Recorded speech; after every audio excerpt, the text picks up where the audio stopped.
Welcome back.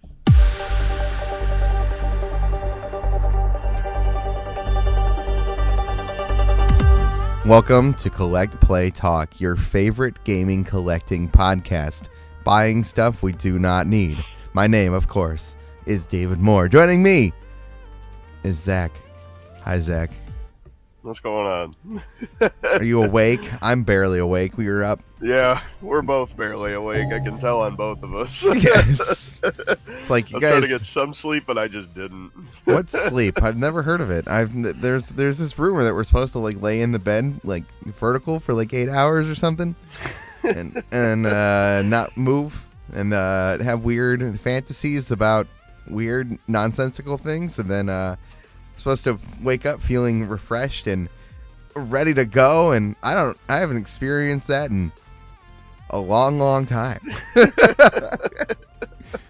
I usually wake up and go, oh, I'm awake. It's a feeling, that's for sure.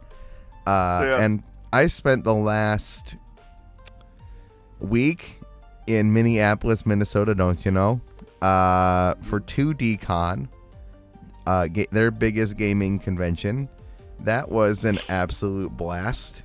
I could tell you stories, and I will, starting right now with, I went to a Mario musical. Oh, that'd be cool.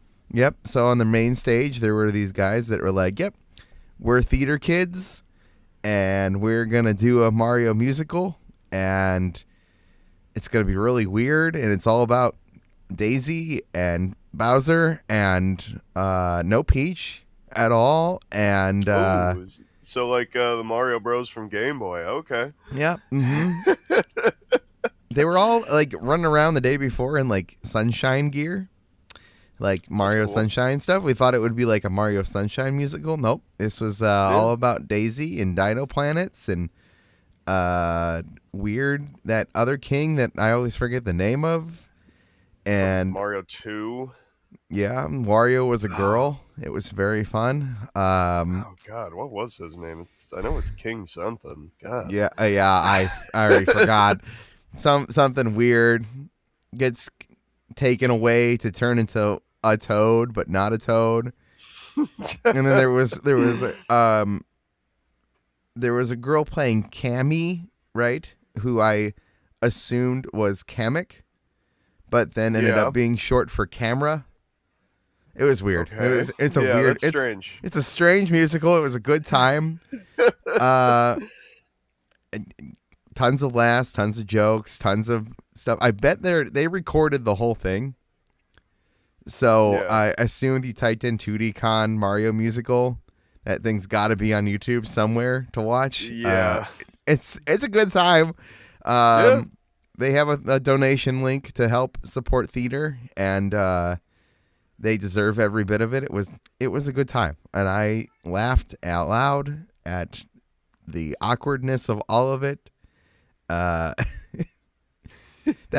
was like one of the many things that happened at 2DCon, but I could talk about those all day, and we'll just bring these in slowly for the next 7 months of this show, because that works. it was something else. Anyway, it's time for this.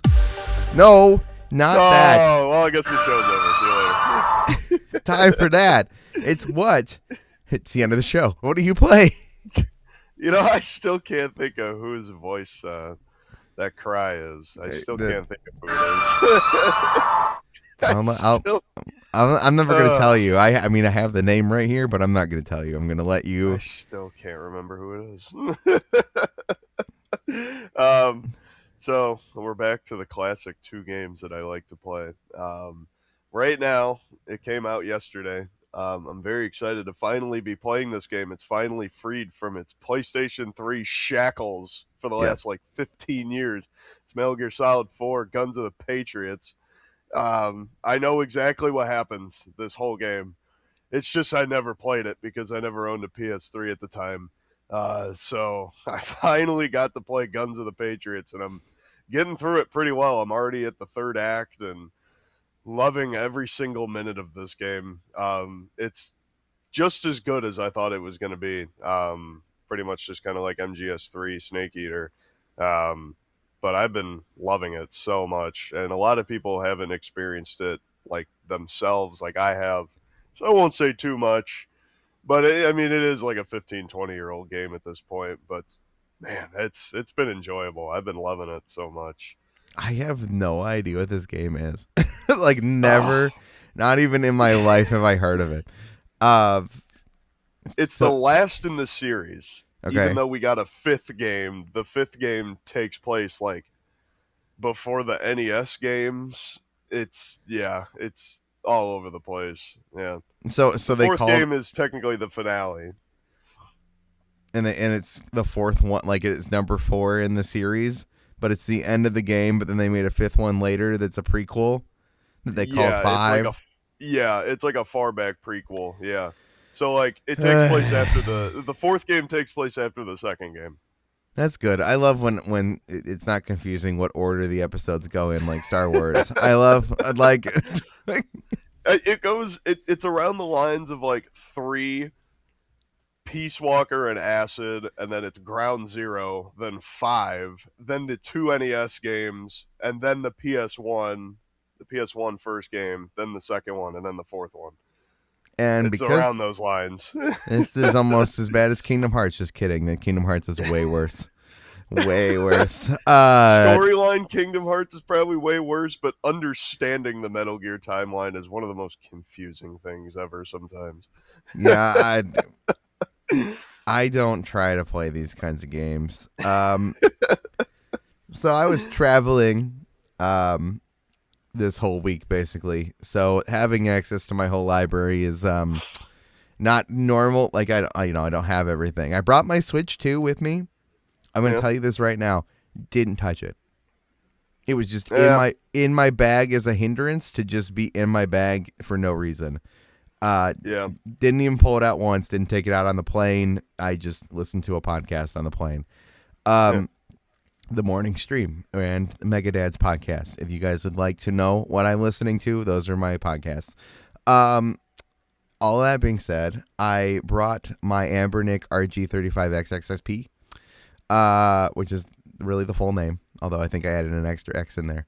And I was playing a lot of Pokemon Pinball, the Game Boy Advanced Pokemon Pinball. That I've game, been playing that too. Oh my god. it's so good. The last week it hit me and I'm like, man, I kind of want to play that again, and I downloaded it on my Game Boy emulator on my phone, and I'm like, man, this one is still so damn good. It's such a good dude. It's a mystery to me why they haven't just made like Oh, a really pretty like Zen pinball style Pokemon yeah. pinball. I don't know why. It's been like 20 years now, at least. It couldn't be that Jeez. much effort. Like just like make it 2 tables, charge $40 for it. We'll all pay it, and then add Yeah. tables later. Just keep adding tables, and we'll all pay for them. Do the Yeah. Tetris 99 thing, or the Pac-Man 99 or whatever. Like Well, now instead of being at 300 something Pokemon, we're now at over 1,000 since the last game. So that would well, be a right, so little bit of a hassle. or just put the first 150 in there to start. Yeah. Make it And then Pokemon every Home generation compatible. is like $10. Yeah. Pokemon Home compatible. You can transfer those Pokemon from Pokemon Pinball into Pokemon Home and then use them in Pokemon Champions. We got That's neat. that makes too much sense. I'm sorry, I can't. It's true. It's too good. It's too easy. It's Yeah. just like it's way to print money. Um, charge me for balls and make it super free to play where I have to either I can only play so much per day and I then pay Yeah. more to pay more, or like that's gross. Please don't do that. Just give me Pokemon Pinball for a reasonable amount of money. Um, I saw on Twitter that now the new rumor now is that apparently Gen 3 isn't going to come out in September. Now they're saying October. Now it's going back and forth. So now we don't know if it's really going to happen. I'm gonna assume that it's not, and I don't think they care that they're gonna cut us off from every retro legacy Pokemon ever. I don't think it matters to them in the slightest, Yeah. which is just concerning. on so many levels, but there's nothing we can do about it other than yell on this podcast that only Dave, the Pickle King, is listening to right now. Played a lot of Pokemon Pinball. I got to play Echo Chrome on Adam of the Megadads' PlayStation 4, which is because he's got all the PlayStation Plus stuff, which is a PS3 game where it's like a perspective puzzle game that I used to really like, and I got to play it for a while and go, oh yeah, this sucks. I hate this game. Also, if it's a PlayStation 3 game that's never been touched by anyone ever to be compatible on that platform, but is because it's like a first-party Sony game, the scaling is atrocious, by the way. It looks disgusting. Like, this is a simple line-based game, which is probably hurting it in the sense that, like, it should look really clean, but it's definitely running at something like 720p, being upscaled into a 4K TV, and it just, abomination, disgusting. And it also just, I could not figure out the perspective puzzles that I used to think was really cool. It's a cool game if you're into that. Rachel was able to, like, actually compute it better than I am now. But I played tons of that way back when it was new. Echo Chrome is cool. Never released physical, but it is on PlayStation Plus, and I don't pay for PlayStation Plus anymore. Anyway. So expensive. Yeah. Oh, my God. We played a lot of Rock Band 4 while we were there. We played a lot of tabletop games. We played Butts on Things. That's a great tabletop game if you've never played it. What? I shot some videos. I hope to put some up on this channel for Butts on Things. And that's cool. And we played Uno Stacko, which is a 2000s version of Jenga where it's like Uno. So you there's draw twos and skips. Everybody has to pull the same color that the previous person pulled at the same number, which makes Jenga a whole nother level of stuff. There's a video on his channel of me just like pulling off the most insane draw two ever. Anyway, if you want to watch that, that's up there too. Lots of board games. The amount of board games at this thing was insane. There's just people playing tabletop strategy games 24/7 in this hotel. Wow. Like, because they can leave the board game room open the whole time. Like, it's just like, here's shelves of hundreds and hundreds and maybe probably 1,000 games. And, like, That's you can cool, just actually go play any of that at all. And you just take it. Like, it's just an honors system, which is just awesome. Yeah. Please just return. Yeah. That's sick, actually. But the reason we played Butts on Things is, like, we do not have the time to figure out some crazy complicated, like, tabletop RPG. Like, we're not. Yeah. We're here to like kill a little bit of time and play something goofy. So, like, of course, the game that just says butts, like, real big, like, that's what we're grabbing. Screw it. Yep. Great time. Fun, goofy game. Anyway, lots of that. We'll talk more about things I played at 2DCon as the episodes go on, as we approach the Cleveland Gaming Classic. So it's time. Oh, come on. For this, we played. Wow, I got distracted by my lack of soundboard. We've got a ton of news here today. We've got a ton of news. Lots of things happened while we were gone. We did a special bonus GTA live discussion of the extended look. If you want to listen to that, we're not going to talk about GTA here at all, other than this me not talking about it. I got nothing else to say. Yesterday. 36 minutes. You can listen to that. It's on the feed. It's on the channel. Like, all those things. Like, you guys can go listen to that. Other than that, that's the GTA news. But we got lots of weird, random little things while we were gone.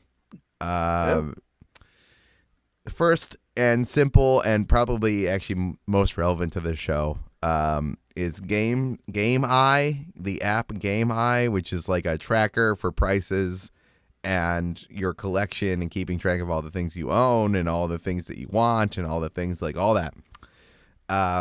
It's an app that I filled out the whole thing and got all my whole collection in there. You can scan barcodes and all sorts of stuff to make it really easy. Did all that. I don't have my list in my spreadsheet anymore, so I need to redo mine. Yay! But also, they added a feature that now lets you connect it to the Game Eye website and connect your accounts so that you can now share your collection with other people. We're definitely gonna get Zach's collection because it's cool and it's a big deal. Like, we're gonna share it up here on the page so that you guys can look at all of the crazy things Zach has bought over the years and how big. I will know how expensive he could have bought a house, right? He could have bought a house, but like I could have bought a car. We're at a car. We're not at a house yet. Okay, not in this economy. I could have bought a really nice used car. And then instead of your Kia Soul, come on, you like your Kia Soul. Well, I bought that off my mom for a couple grand to give her a head start on a new car. That was different. But what I have now out in that living room and a little bit here in my room, I could have just bought a used like 2023 car for like 20 grand if I wanted to. Could have, shoulda, coulda, woulda. But now you have an extensive game collection. Yes. That you continue to invest in. Yeah. But it will also be cool. Be in 2 weeks. Well, yeah, don't remind me. It's only 2 weeks. 2 weeks. Cleveland Gaming Classic. That's what I was gonna say. Zach and I will be at the Cleveland Gaming Classic. We have a rhythm gaming panel for Living Room Clutter, because that's my other show where we talk about Rock Band and Guitar Hero and mostly Stage Tour at this point. Perfect timing, by the way, too. The game coming out. I know. It's almost like I planned this. We're going to do a rhythm gaming panel at CGC. That's Cleveland Gaming Classic at, oh God, what's the name of the new venue? The Cleveland Convention Center. Is it? It's not just the Cleveland. It's like the Huntington Cleveland Convention Center. Cleveland Convention Center. Yeah, it's around those lines. It's like down by the Rock and Roll Hall of Fame. Yeah, it's a different space that we're going to be in, but at 5 o'clock in Panel Zone 2 on Saturday, 5 p.m. on September 12th in Panel Zone 2, we'll be hosting a rhythm gaming panel for Living Room Clutter. If you've listened to Living Room Clutter, Keith will also be there, my normal co-host, but he's going to leave at 2 because he has to go bowling. It's really important that he goes back to Cincinnati and goes back to his bowling tournament. That's awesome. So he's gonna leave, but we'll all be out on the floor. And if anybody's in there going, man, I listened to Living Room Clutter 10 years ago when you guys were talking about Rock Band 4 being new, and you guys want to meet him.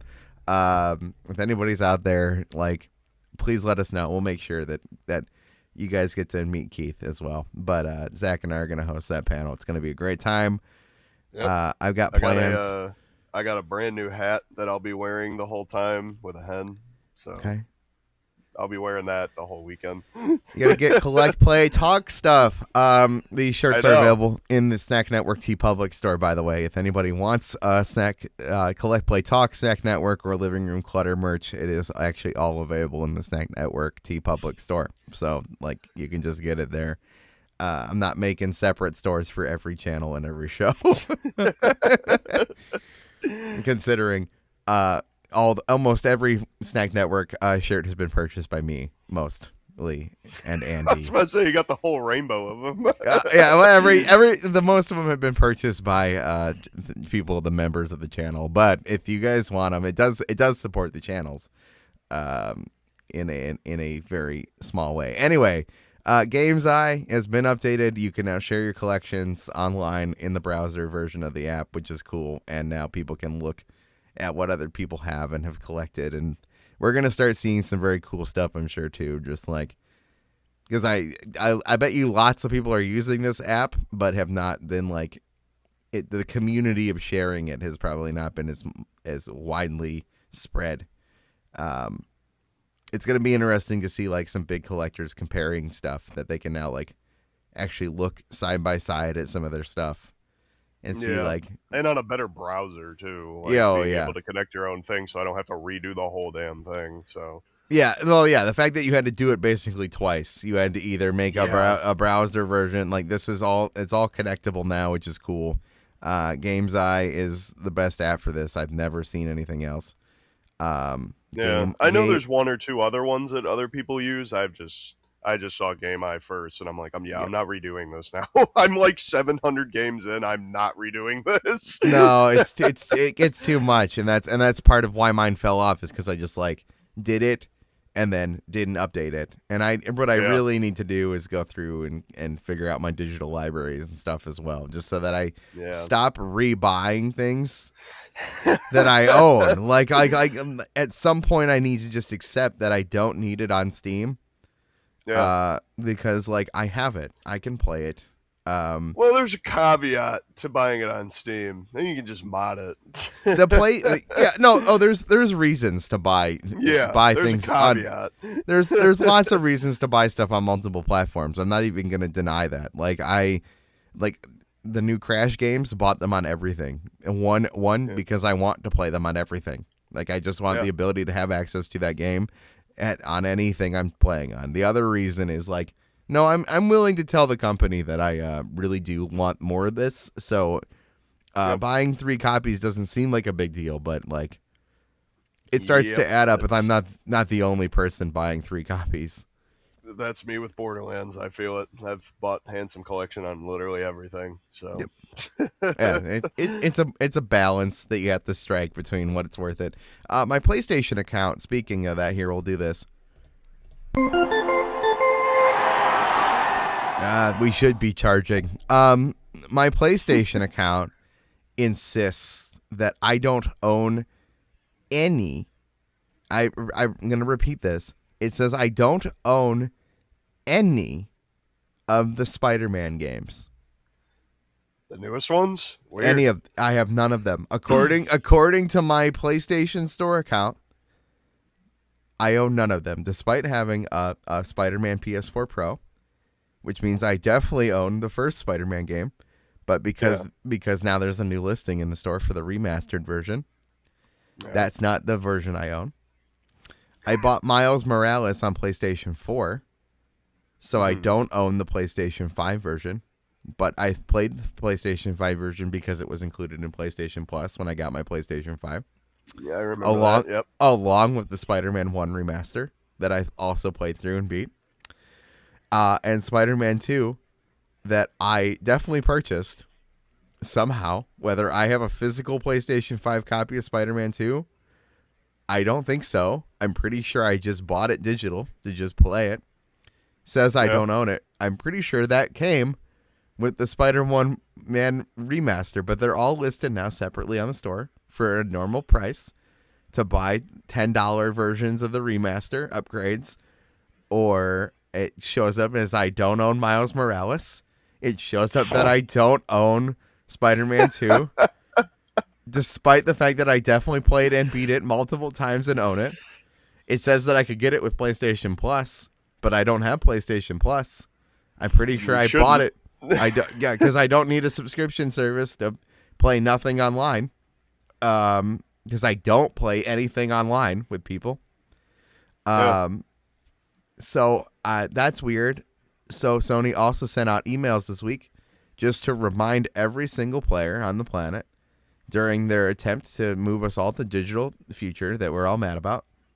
Just a nice friendly reminder of the terms of service that was probably scheduled before any of this.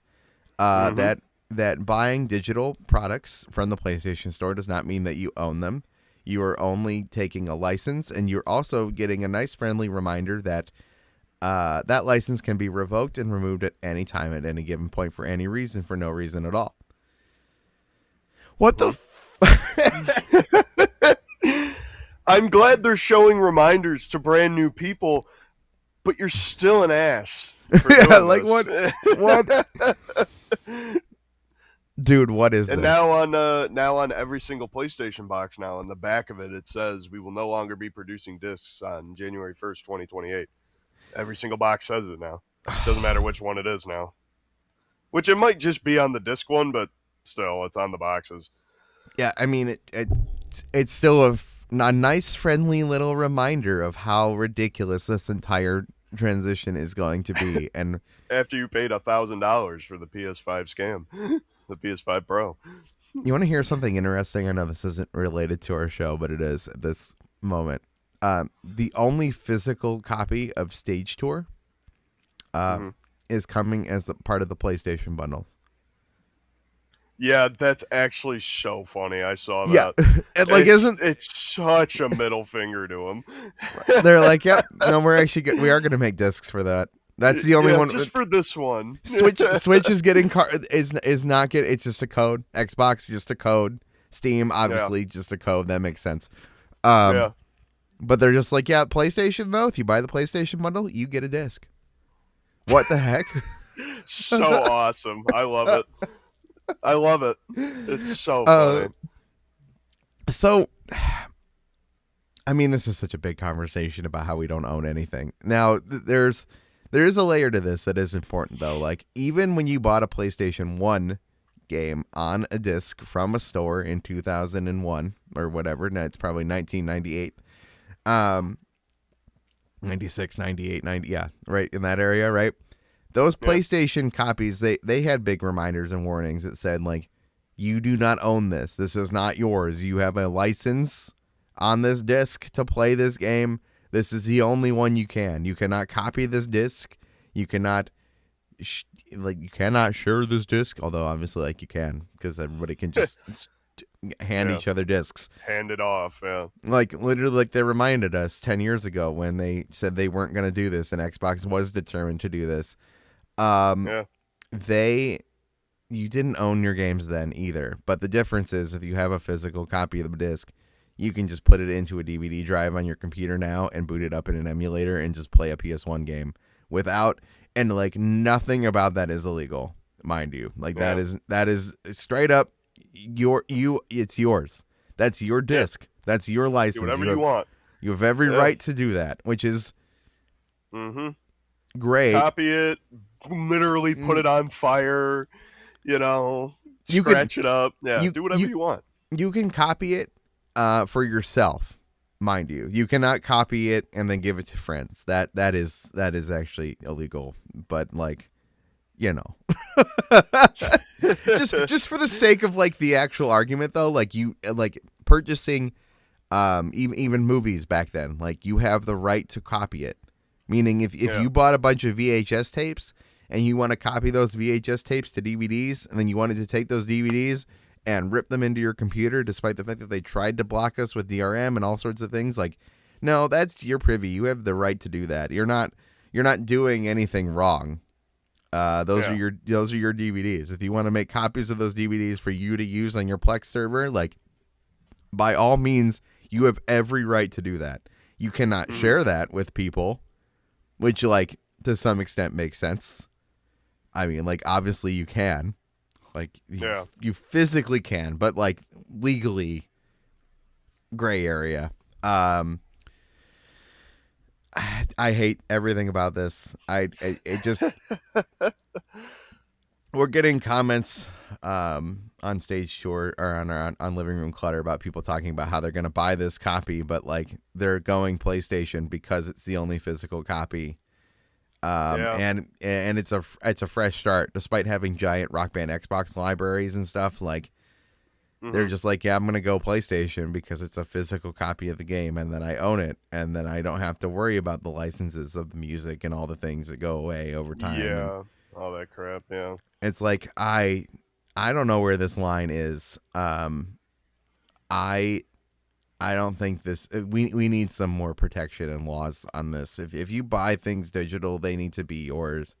I understand why DRM exists. I understand why we can't copy things, like, because if we could copy things, I could buy a digital copy of Wolverine, copy it a bunch of times onto a hard drive, and just give it to you, and, like, that is just refund it that it didn't work or something like that. Right. Yeah, like that. There's so many layers to, like, why we can't do that, and, like, I can understand why Sony doesn't want us to do that, but at the same time, it's like, yeah, but, like, what happens if I lose my PlayStation account? Like, yeah, or, like, you just, like, decide to get rid of movies or something like that. Like, what do I do with that $4 that I spent now?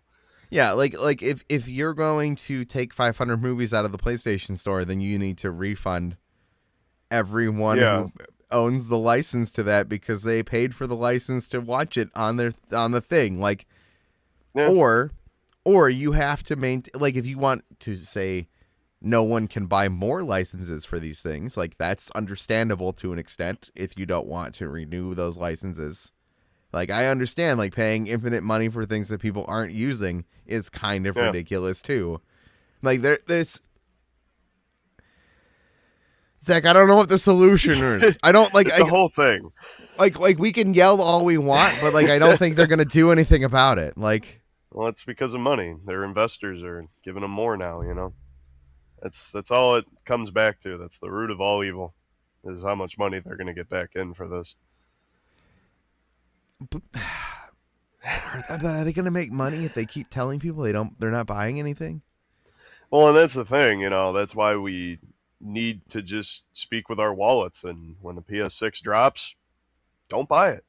Yeah. Like, apparently, I think this week is the whole, like, PlayStation blackout thing that they want to do, like, is kind of like a protest, like, don't log into your PlayStation, tell PlayStation that you don't want, you know, X, Y, and Z happening. And I'm like, I get what you're doing, but that doesn't matter, right? Doing something like that for a digital platform doesn't matter. You have to speak about it when the next generation comes and not buy it and literally tell PlayStation, like, we're not having this. Like, yeah, like you have, like, either fix this or I'm not spending more money, like, for real. We're not buying $1,000 consoles without a disc, like, without a disc drive and having the ability to own what the hell I bought. Second of all, I'm not buying a $1,000 console, you know, when I could just go pay another $400 and get a really nice PC. Yep, that can play everything else, which is just... And I can just go buy another Xbox, which goes into our next news thing. Yep. Of now Xbox is officially rolling out the on August 31st to all the Xbox Administrator, like the Insider program that they have. They are introducing to all those people the disc to digital is officially coming here in a couple of days. This is how you handle it.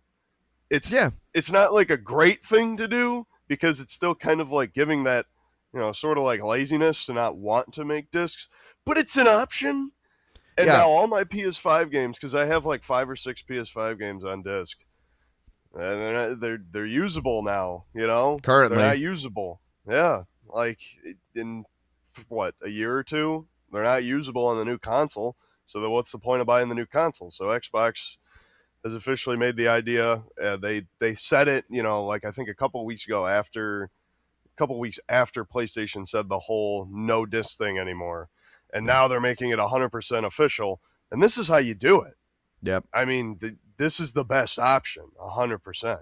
Yeah. Let me put my disc in. Let me get a digital license for it. It's still a digital license. That could still be revoked at some point. But also I keep my disc because my disc is still the copy. My property. It is my copy. Yeah. It's my property. It's the one that's associated with me and my account. Giving us these permanent options to say, no, we marked this disc somehow as yours. If we ever recognize this exact same disc going into another system, that digital license will be revoked from you. Which is fine. Yeah, but if you want to make it this future, that's fine. Yeah. But just don't be PlayStation and just kick us to the curb and say, figure it out. Oh, buy off my really expensive PlayStation store. Well, buy it again. Buy it again, jerk. Like, this is, and like our sales are going to be $40 is what we'll put it at for the next 2 years. No, we don't want to put it lower. No, we actually think this is worth more than that. And if you want to play it, that's the only way to play it. Like, which is so gross. Yeah. Like I said, like, I don't think I own Spider-Man anymore, despite the fact that I'm pretty sure I bought it. I think they just changed the name of the version. Like, I'm pretty sure. I think that's literally all it is. Yeah. I bought a day one edition of Spider-Man or something, or a deluxe digital package of the game or something, and it's like, nope, you just actually don't own it now. Yeah. Like, I don't know. Did I buy it with a PlayStation Plus discount because I don't have PlayStation Plus currently? I don't own it. Like, these are all problems. These are all just. Yeah. I understand why, like, games that you were given for free with your PlayStation Plus can quote free, right? Like, those licenses are attached to you having that premium program. Like, I understand all that. Like, that's fine. You know, that's completely different.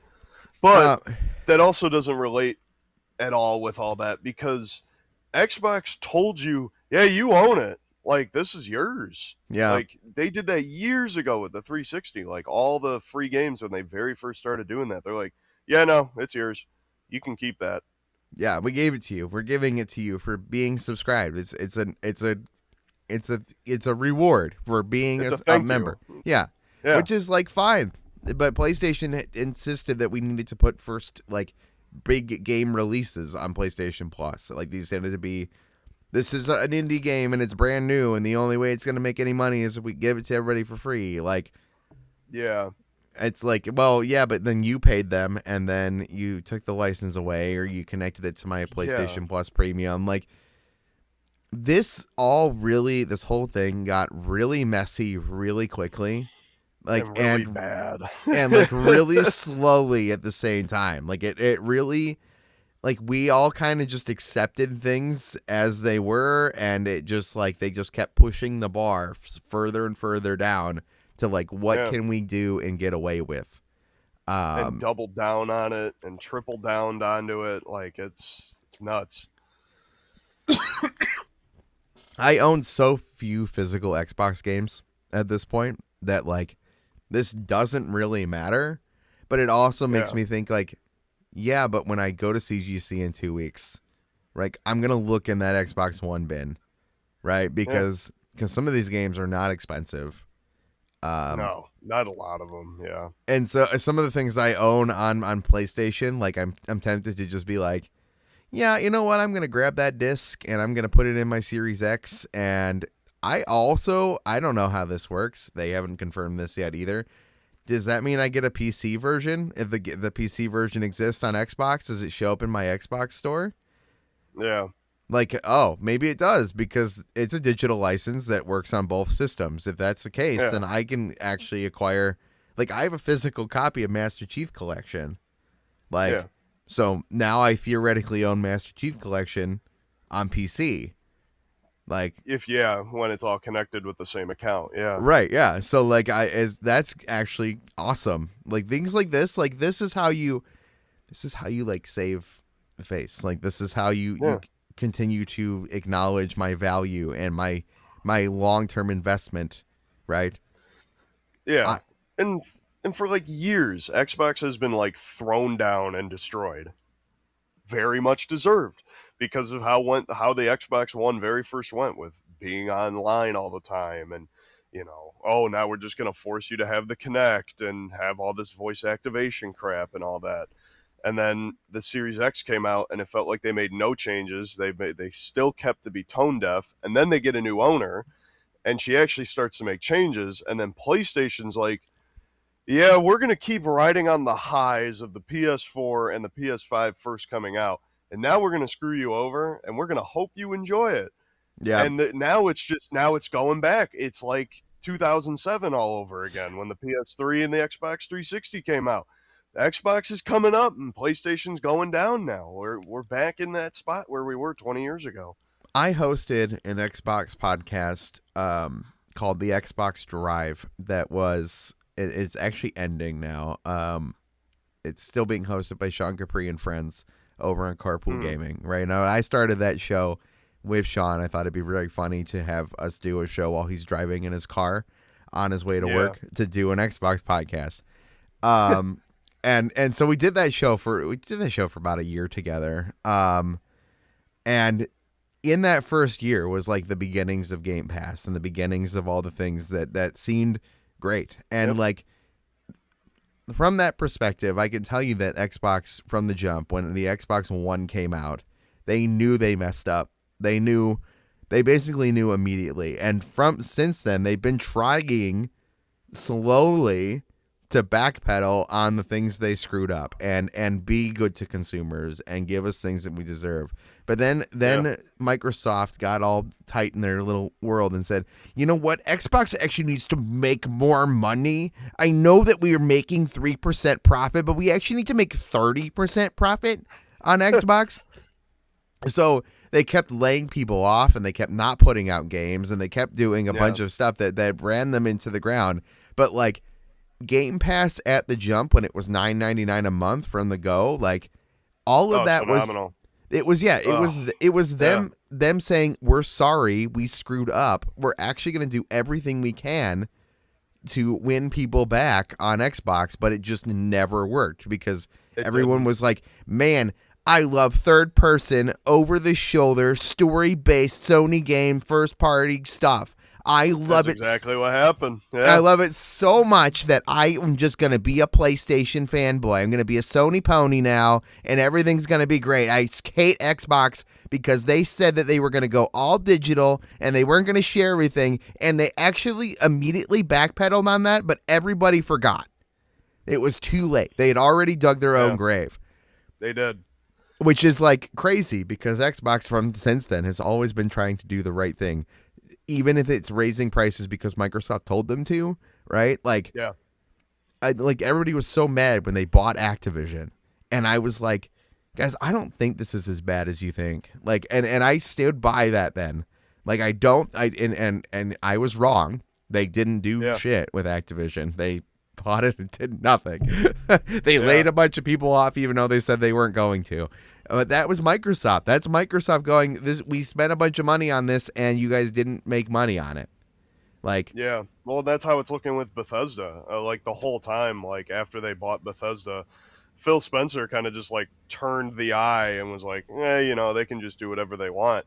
And now it's like she's going at Bethesda. She's like, so we going to get a remake of an old Fallout game? Are we going to actually start Elder Scrolls 6 and release it within the next few years or something? Yeah, like, she's basically do something. She's coming in there going like, we bought you under the assumption that you were going to make something, and like they never made anything. And the problem is probably everyone who was there who would have been making these things has been laid off by now. Like it's already too late.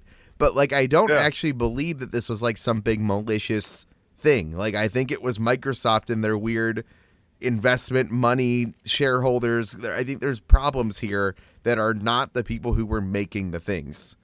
Like well, and like the only games Bethesda has really made during this time period has been like the Oblivion Remastered, which was fantastic. I played part of it, but I watched my roommate play it because that's his favorite Elder Scrolls game of all time. Yeah. They made that. They made Starfield, which was a huge blunder, which a lot of people were like, okay, this might be cool, but like, where's Fallout? Where's Elder Scrolls 6 that you guys showed in 2019? Like, this is cool that you're making a new IP, but where's the games that we care about? And it's just been a whole nothing burger, and now ever since she came in, it's like, okay, well, now you guys have to start Elder Scrolls 6. Yeah, like you guys dropped a teaser trailer in 2019, and we haven't shown one more thing about it in 8 years at this point. What is going on? We actually have to make the things people want. Like, I hate to break it to you, but that's kind of how this works. You guys actually have to make things people want. Whether it's the creative vision, like they wanted to make Starfield, right? Like, that's okay. Fine. Yeah. You guys can make Starfield, but like, you also have to go make Elder Scrolls and Fallout. Like, you can't abandon those audiences. And now I'm worried they've abandoned them for far too long, right? Like, I don't. Yeah, because they've just kept updating Fallout 76 and Elder Scrolls Online and gave us that teaser of Elder Scrolls 6 so long ago that it's like, we care. Like, there's the whole community of people that really care about that. I know 2 people that really care about the Elder Scrolls series and 2 people that really care about Fallout. Those games aren't really my kind of games, but, they care about it, but it's like, we're just waiting too long at this point. And then it's going to get too much hype, and then people are going to start getting scared of, oh God, like, is this going to get messed up somehow? Because now we have all this hype behind it, and we waited almost 10 years for these games that, oh my God, like anything could go wrong at any moment now. And that's like the fear that's going to get created when they finally come out. Yeah, it's a weird, messy, it's so messy. I don't want to tell anybody to invest in any of these platforms. Like, realistically, like, I think everybody needs to make their own decisions. Sony clearly hasn't cared about us for about a decade. They spent all their money chasing Fortnite hype, trying to make a live service game that nobody wanted. We didn't get anything these console generations. Like, if we want to talk about just like the lack of my licenses and my agreements. Like we could do this all day too, but like Yeah. at the end of the day, I'd really like people to look at their PlayStation 5s and think about how much they really got out of them. Yeah. I mean, Like- I got some, a Yeah. little bit, but in general, it's kind of like, man, I kind of wish I had more first-party games like I did with the Nintendo Switch, because during that time, while I was waiting for Spider-Man, you know, at that time, it's like, damn, I got the new Kirby game out right now, you know, I got the new Mario Bros. Wonder, you know, stuff like that, you know, or like the new God of War, yeah. You can't see it all the way back there, but like my Switch collection is extensive. The amount of games that I've gotten for the Nintendo Switch is incredible. I probably own more physical Switch 2 games than I own PlayStation 5 games. I might own more Switch 2 games total, meaning including digital games. I might own more than I own like PS5 exclusives. Honestly, same. Yeah, I think I And- have like 5 or 6 PS5 games, and like I'm already at like 7 or 8 Switch 2 games. Which is just like think about that. Like please, Yeah. like as an audience, please think about that. I know that there's so many people that are Nintendo haters. I know there's so many people that are Xbox haters. I know the PlayStation haters are out there too. But like Yes. like really, as a person who owns and collects things for every system and doesn't really have allegiance, like I just kind of follow wherever I need to be. Yeah. I love the Xbox One. I am one of those few people that loved the Xbox One. I had tons of time invested into Forza and playing Master Chief Collection with friends and all the things that were great about that system. But at the same time, everybody's over there screaming that it has to be online. I'm like, everybody's online. like I hate to break it to you. Like I know that there's a bunch of people in rural areas and stuff that like there are problems with an all online future, but like get with it. Like, Yeah. I'm so sorry we all have to be connected to the internet. That's just kind of the world we decided we live in. I don't like it either. My roommate very much hates Nintendo. Like, extremely, extremely hates them. But every time we go to Target or like Walmart or something, when we walk in there randomly when we're in the area, and we walk by the Switch stuff, and I said, you got to give them credit. They're going to be one of the only people that are going to make physical games. They're the only. Give them that. They're the only one in Target right now. Have you Yeah, been? To, I'm like, have, yeah. Have you been to Target? I have. I have. There's no Xbox section anymore, and I'm like, there's that's no so place. comical. There's a tiny case. There's a tiny little case still that has PlayStation 5s in it, right? Yeah, that which those are always going to be full. Yeah. Yeah, which they're just gonna sit there because they keep going up in price, and everybody who bought one already bought one. The people that haven't bought one were people who were waiting for the price to go down, and the price didn't go down; it went up. And now they're $1,000. Yeah, like there is still a locked case with PlayStation 5s in it, right next to the case with the Oculus Rifts in it. They're whatever the VR headsets that no one are buying, right? Like, yeah. Yet the Switch case is right there, and if you want to Switch 2 for the lower price because of our idiot administration and their stupid tariffs and their stupid With chip, 2 walls of physical games. By the yeah, way. all right, 2 full walls. where the entire aisle is still Nintendo physical material, and then right next to it's a tiny little case with some PlayStation 5s in it still. Like, guys, it's over. Like, it's already over. I hate to like I know they said 2028 physical games are going away, but they meant like tomorrow. Yeah. They meant like there's physical games that still exist on the shelf, but there is nothing like GTA is their big game for the end of the year. That is understandable. I get it. Which is fine. Like, I understand Sony going, yep, that's the big thing, right? But like it. Yeah. And Wolverine also exists, right? The Wolverine's coming out in like 3 3 weeks. weeks. Yeah. Literally right after the convention here. Yeah, I absolutely, and I can't wait to play Wolverine. Although I think it's probably going to be too violent. I think I'm going to get on this show and go. You just gotta stomach it, Dave. You've been excited about this game for so long. You gotta stomach it. Yeah, but I just would have preferred another Spider-Man game. Yeah, or the Venom DLC that we were supposed to get. You know. Yeah, the leaked Venom game that was supposed to be like the Miles Morales in between Venom game. Yeah, what happened to that? That was it's gonna be so cool, man. Well, now we need Carnage. Bring in Carnage. No, we need a Venom. We need a Venom game where we fight Carnage. That's what we need. I like Carnage a lot too. He's so cool. Um, it's just like no, like PlayStation physical stuff's gone already, guys. Like it's already over. Like It's nothing. I'm not even convinced if I walked into Target I could buy a DualSense if I needed one. Like I'm actually not sure they have them. Like they have a little case. They probably got a couple hanging of them, like above it. Yeah, locked in a box and ask them to unlock it or something. But like, there are no games. There are no physical games. Like the section is gone. There might be a tiny little like new releases section, right? Yay! Yeah. It's like 3 boxes in a row on top of the case that holds the controllers and the consoles. But like, it used to be there used to be a PlayStation, Xbox, and Nintendo aisle each. Yeah. Like they used to have an back aisle to for back to each. back. Yep. And those are gone. They're already gone. Yeah. It's over. Now it's records, TVs, Nintendo. Oh, you want to buy a PS5? Here you go. Yeah, it's here. I mean, you can buy one, but like I'm actually very curious how this goes for retailers for the PlayStation 6. Oh boy. Am I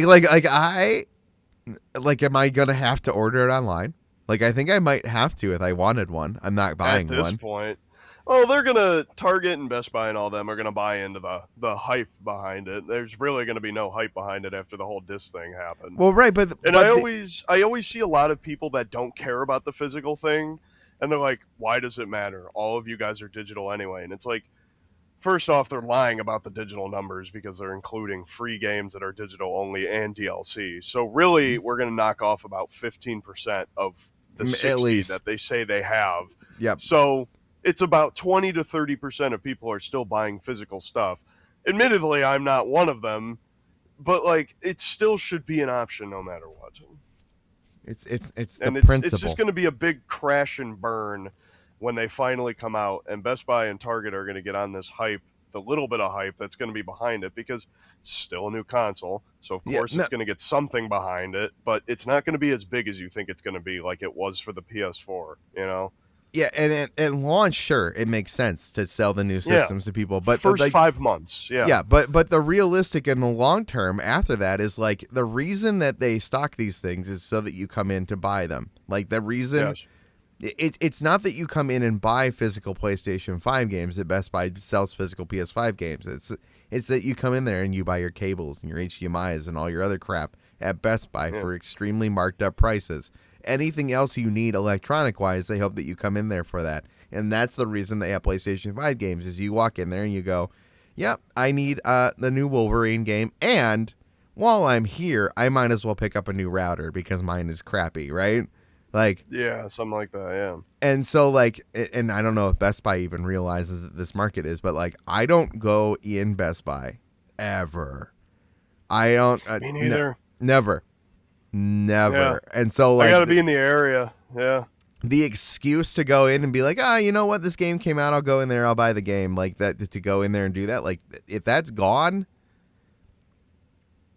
like what? Best what am Buy's I going? Like one of the only people that like discount games at a really good price too, because everyone always sees them at Walmart and I never see them. Target, they sort of do it, but not really. Best Buy's like the only one that I've ever seen like mark down games, and then I just look at it and I'm like, all right, yeah, sure.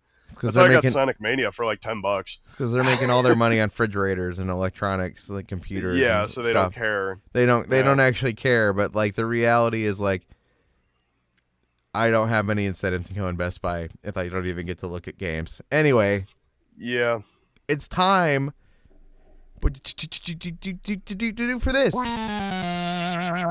That feels appropriate. It's all gaming is over, everyone. It's the end. For show and tell today, I'm going to show this. This is the first thing I'm going to show because I bought it before 2DCon. Okay. Ooh. This is a PlayStation 4 controller that I got at the exchange. Now I'm wondering if on this you can tell what's wrong with this. It looks really faded, and the face buttons don't look good. You're right. That's actually a new development. Is clearly how it held up. What is that PlayStation button? It's a hexagon. Yep, that's I have to look at the other screen because it's blurry on the main one. Yeah. Oh Oh my yeah. god, what is that? So That's an abomination. I bought. Now let me tell you something. This controller actually feels really good. Wild.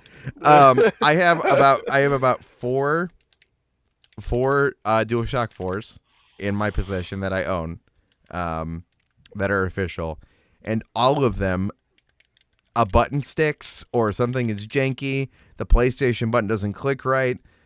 Something's wrong with every single one of them except my Spider-Man one, which I refuse to touch because it's my Spider-Man one that came with my PlayStation 4 Pro. I don't blame you. So like, I bought a PlayStation 4 Slim from the Exchange, which is a local chain of resale stores. I bought a PlayStation 4 Slim. This PlayStation 4 Slim was in a box still, because they're all the same price. So I said, yeah, give me the one off the shelf that's still in the box, right? Yeah, $100, $100 for a PlayStation 4 Slim. That's a steal. And it was still taped shut, although I think it was retaped shut, right? Anyway, yeah, just for their sake, yeah, at least. Yeah, this is the controller that was in the box. Didn't check this before I bought it. And I bought this PlayStation 4 Slim so that I can install all my Rock Band DLC and take it with me to Minneapolis, Minnesota, don't you know? And so I bought it specifically as my Rock Band PlayStation 4 Slim. That is its only purpose, because it was only $100, which doesn't feel like a lot of money. If you want a good investment in gaming right now, go get yourself a PlayStation 4 Slim for $100. Like, that's a really good price, actually. It's a steal, dude. That's insane. Yeah, I'm like if you look on Amazon, like you can buy one for like $180, not worth it. $100? No. 100 even out the door.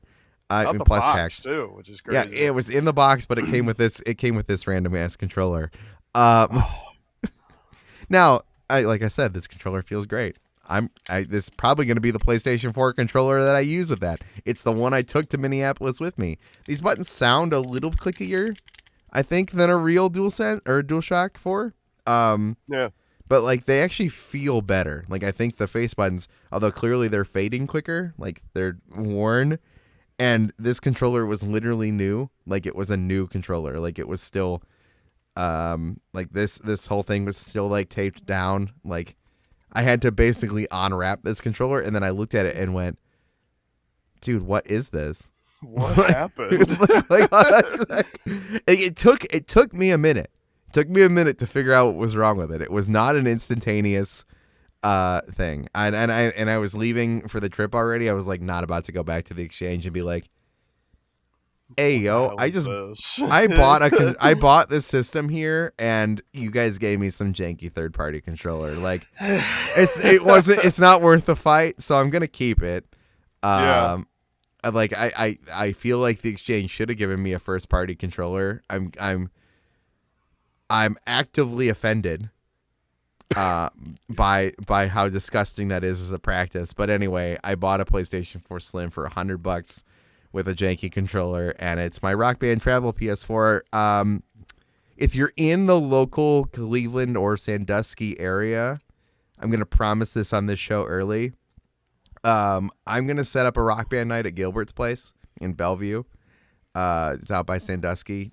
We're gonna come out there and play Rock Band in the coffee shop at some point. I don't know when that's gonna be. It's probably gonna be, I don't know, end of the year, holiday season. But stay tuned. I have a PlayStation 4 that I can just, throw in a bag, take with me, and who cares? And the Slims are not bad. They just swab it in the airport, the whole thing. My bag was so full of electronics. They're like, take out all electronics, and I'm like, no.